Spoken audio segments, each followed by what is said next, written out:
This is Erica with Glover Nursery.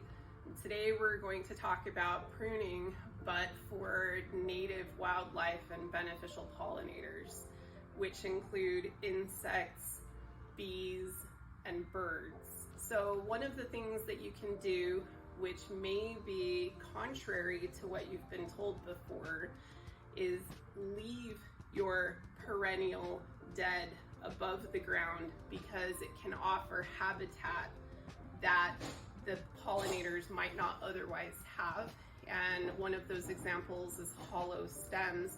This is a bee balm, and this is one of the milkweeds. And the bee balm with these hollow stems offers shelter for some of our native bees. They burrow down there in the winter and then they come back out in the spring. Some examples of hollow stems in woody plants are lilacs, some of the sumacs, some of the hibiscus will have hollow stems.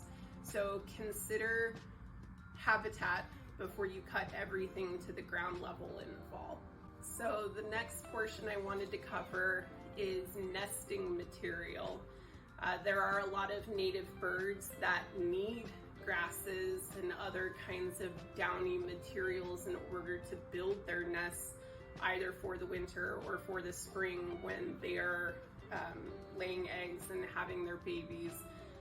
Grasses are a fantastic way to offer them that material, but it also gives them shelter. So the third thing I wanted to cover are edibles for those native and beneficial animals and pollinators. The edibles would be things like berries. This is an example of a crabapple, and the birds absolutely love these crabs that are on the tree.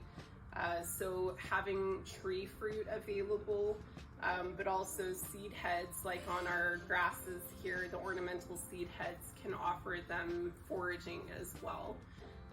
Other examples of seed heads that would be beneficial for them would be coneflowers, goldenrods, asters, black-eyed Susans, but we have quite a few things that would be beneficial for them. Number 4 is offering densely branched places to hide.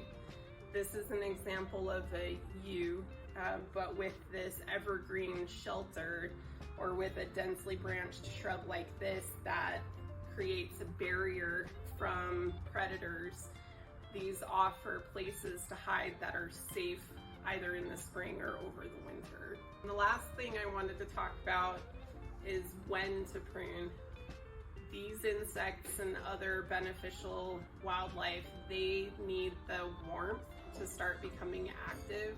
So I would leave things like your perennials standing until at least the end of April, right as you start to see the new green leaves coming up at the base of these plants. That would be right about the time to take the dead down from the fall and winter.